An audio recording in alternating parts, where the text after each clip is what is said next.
you've got this. Yes!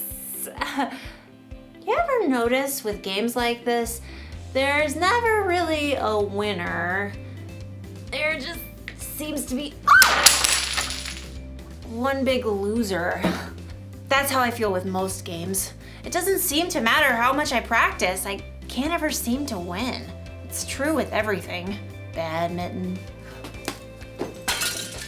lawn bowling, frisbee golf.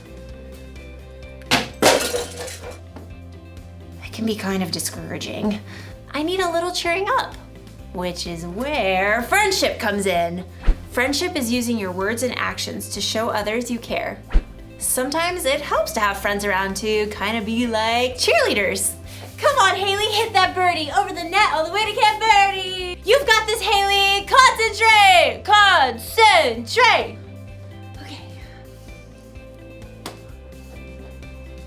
Yeah!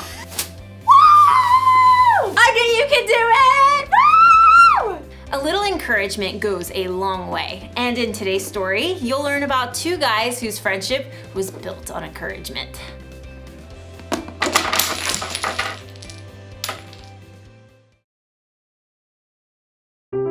The Bible. It's 66 books of history, stories, letters, and poetry that fit together to form God's one big story. The epic adventure of how He created us and loves us so much that He made a way to rescue us. As we travel through the Bible, from Genesis to Revelation, we discover people who met God and found their lives changed forever. And now for an amazing story. Inspired by the book of 1 Kings, chapter 19. For many years, God's people were ruled by kings who refused to listen to God. So God sent prophets to speak His words. One was a man named Elijah. I serve the Lord. Elijah did amazing things through God's power, like calling for rain after 3 years of drought and bringing a dead boy back to life. But being a prophet was a lonely, difficult life. After the evil queen Jezebel threatened his life, Elijah fled to Mount Horeb. God, I've been committed to you, but the people have turned their backs on me. I am the only prophet left. God already had an answer to Elijah's pleas. A friend. Go back the way you came. Anoint Elisha from Abel-Meholah as the next prophet after you. So Elijah tightened his belt and set out along the road. When he finally reached the town, he noticed several young men plowing with a dozen pair of oxen. And in the very last field, he noticed one of the young men struggling to keep his oxen in line. Get up there, Ham. Move along, Burger. God, is that Elisha? He's just a small town kid. What does he have? Does he have what it takes to be a prophet? But God had chosen Elisha, so Elijah tramped through the muddy field to greet the young man. Elisha. Elisha blinked in surprise when he saw the prophet. Whoa, Burger. Elijah marched right up to Elisha and threw his very own cloak over the young man's shoulders. It was a sign that God had chosen Elisha to be Elijah's assistant. Me? You're choosing me? Elijah turned and walked away. Elisha dropped the reins and ran after. Wait, just let me say goodbye to my family. Then I'll come with you. Go right ahead. I'm not making you do anything. Yes, sir. Right then and there, Elisha broke apart his plow and used the wooden pieces to start a fire. He cooked a meal and called all his family and friends over to share it with him. I'm leaving to travel with Elijah. Goodbye, everyone. Then Elisha set out on the road beside Elijah. I don't really know how to be a prophet, or even a prophet's assistant. That's okay. You'll learn. So over the years, Elisha followed Elijah everywhere as a close companion and good friend, and he watched and listened intently as Elijah spoke God's words to powerful kings and did incredible things. One day, Elisha and Elijah left the town of Gilgal on the way to Bethel, and they both knew that God was about to do something very breathtaking. God was going to take Elijah up to heaven. Stay here, Elisha.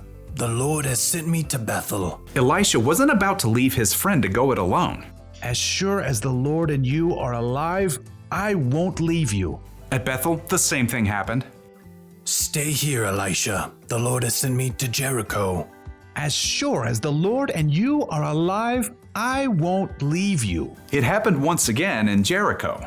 Stay here, Elisha. The Lord has sent me to the Jordan River. As sure as the Lord and you are alive, I won't leave you. You do realize you're repeating yourself. Together, Elisha and Elijah reached the banks of the Jordan River. The waters flowed dark and deep.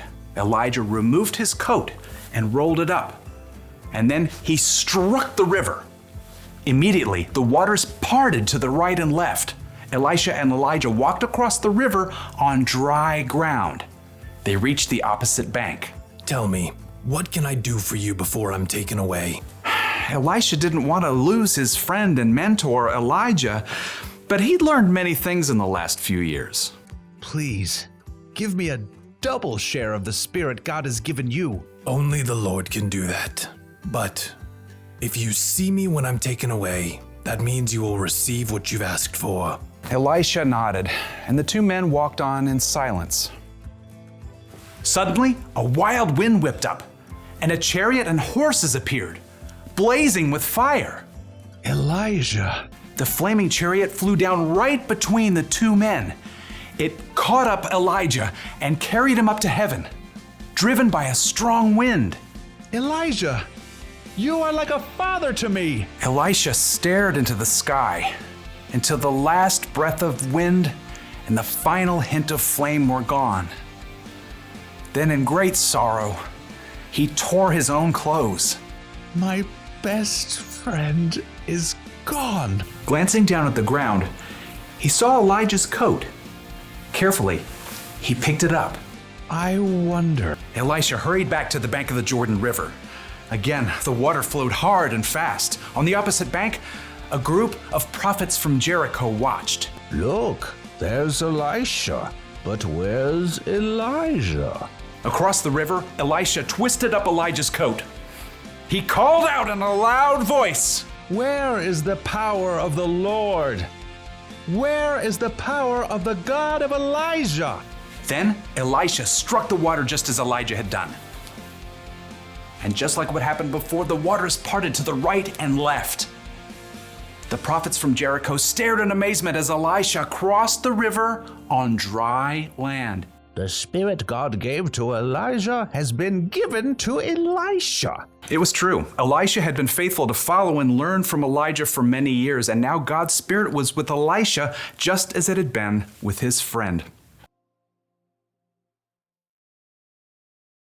One way to be a good friend is to just be there when they need you. Look at today's story. Elisha was there for Elijah right to the very end. And even after he died, Elijah's spirit was with Elijah. Now, I don't know exactly how Elijah's spirit was with Elijah, but it sounds pretty cool. Jesus said God would send a friend to always be there for us. The Holy Spirit is the ultimate friend. He gives you wisdom when you're confused, strength when you're feeling weak, and encouragement when you need it the most. That's the kind of friend we should be. You can cheer your friend on when they play sports, or even if they have an audition, or a hard test. You can give someone a shoulder to cry on when they've had a rough day or when something sad happens. Sometimes it's best not to say anything and to just be there for your friend.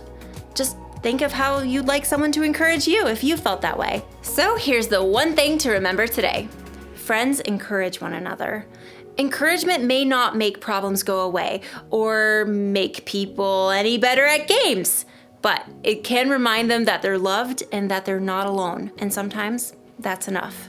So, you are gonna be so good at this! Woo! Bye!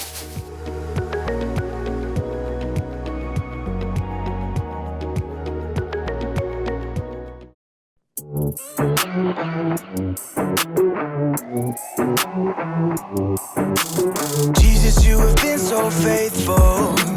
Jesus, you have been so true. I will be forever thankful, 'cause I never had a friend like you. Help me to be who you've been to me, to everyone I see. Let us love one another with a love like no other yet. That's the way you love us, God. Never turn away, you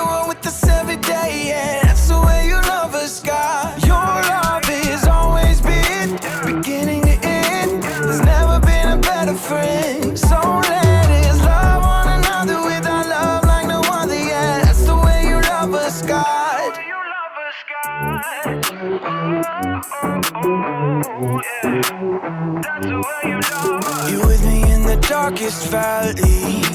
You with me on the mountaintop. I'm thankful that you never leave me, and that your love will never stop. Help me to be who you've been to me, to everyone I see.